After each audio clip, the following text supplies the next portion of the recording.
আজকে আমি তোমাদের সাথে একদম নতুন ধরনের কলা, দুধ আর বেসন দিয়ে একটা দারুণ স্বাদের পরোটার রেসিপি শেয়ার করব। এই পরোটাটা অনেক নরম আর তুলতুলে হয়। এই রেসিপিটি তোমাদের ভালো লাগলে ভিডিওতে একটা লাইক আর কমেন্ট করে দিও। আর আমার চ্যানেলে নতুন হয়ে থাকলে চ্যানেলটি সাবস্ক্রাইব অবশ্যই করে দিও।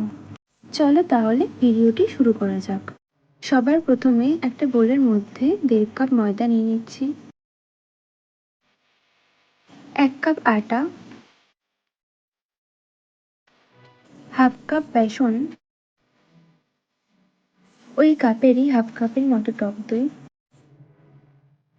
বড় চামচের হাফ চামচ নুন আর একটা কাঁঠালি কলা এবার দিয়ে দেব।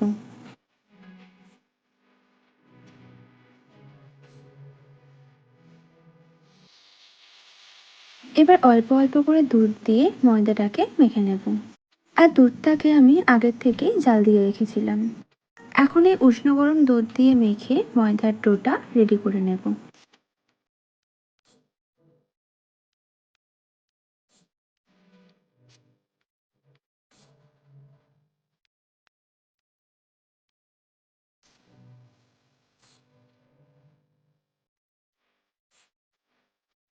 ময়দার ডোটা মাখা আমার রেডি হয়ে গেছে। আর এখানে আমি একটু জলের ব্যবহার করিনি, পুরোটা দুধ দিয়ে মেখে নিয়েছি। এবারে বেশ খানিকটার মতো সাদা তেল ময়দার উপর দিয়ে ছড়িয়ে এক সাইডে রেখে দেব। এরপর একটা বাটির মধ্যে সেদ্ধ করে রাখা আলু নিয়ে নিচ্ছি। এখানে আমি 2টো আলু সেদ্ধ করে নিয়েছিলাম। এখন আলুগুলোকে খুব ভালো করে পেস্ট করে নেব।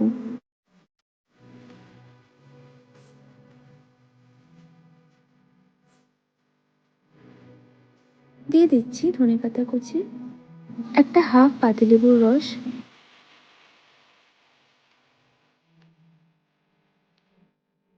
ছোট চামচের 1 চামচ চাট মশলা আর ওই চামচেরই 1 চামচ বিট নুন দিয়ে দিলাম। আবারও সমস্ত কিছু একসাথে খুব ভালো করে মিক্স করে নেব।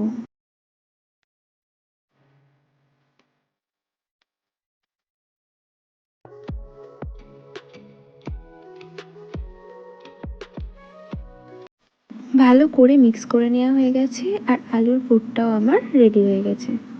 তখন তেলটা মাখিয়ে রেখেছিলাম, তাই আবারও একটু ময়দার ডোটা মেখে নিচ্ছি।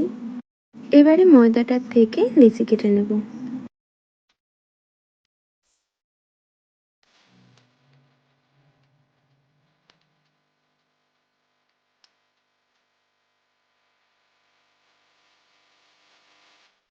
লেচিগুলো কেটে নেওয়ার পর একটু চ্যাপ্টা শেপ দিয়ে নিয়েছি।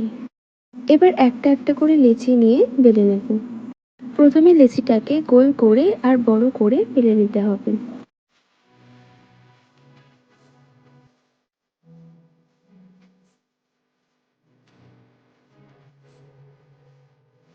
লেচিটা বেলে নেওয়া হয়ে গেছে।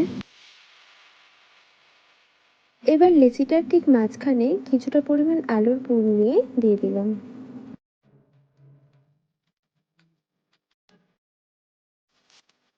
আলুর পুরটা চামচ দিয়ে একটু চেপে চেপে দিচ্ছি।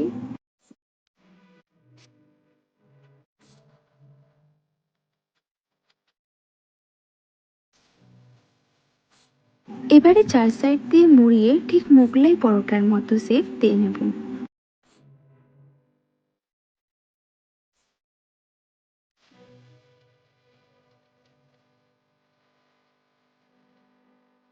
এবারে হালকা হাতে এটা একটু বেলে নেব, কেননা বেশি প্রেসার দিয়ে বেললে পুরটা বেরিয়ে আসবে। আবারও আরেকটা লেচি বেলে নিচ্ছি।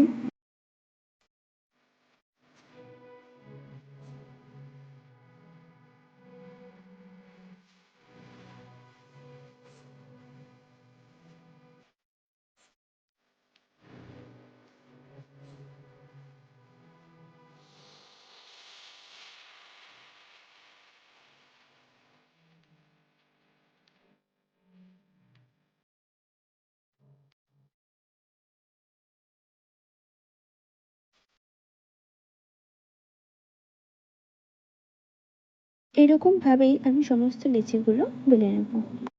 কড়াইটা আমি কিছুক্ষণ আগের থেকেই গরম হওয়ার জন্য বসিয়ে দিয়েছিলাম। এরপর একটা পরোটা নিয়ে কড়াইতে দিয়ে দিলাম। এখন গ্যাসের ফ্লেমটা একদম লোতে রেখে দিয়ে পরোটার দু সাইডই হালকা করে ভেজে নেব।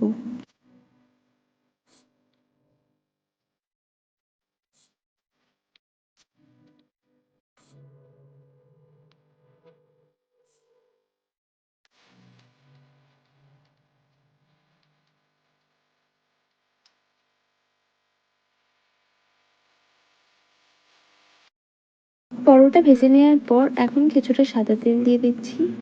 এবারে গ্যাসের ফ্লেমটা মিডিয়ামে করে দিয়ে পরোটাটা ভেজে নেব। আর মিডিয়াম ফ্লেমে সমস্ত পরোটাগুলো ভেজে নিতে হবে, কেননা হাই ফ্লেমে ভাজলে পরোটাগুলো পুড়ে যাওয়ার চান্স থাকবে।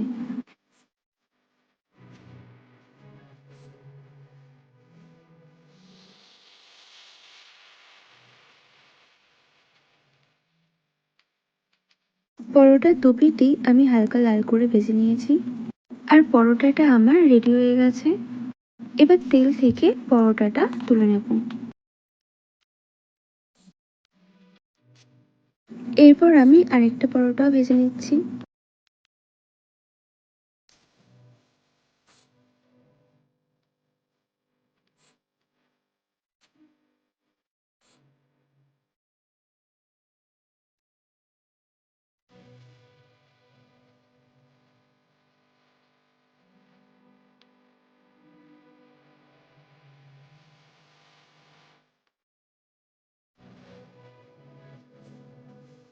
একই রকমভাবে আমি সবকটা পরোটা তৈরি করে নিয়েছি।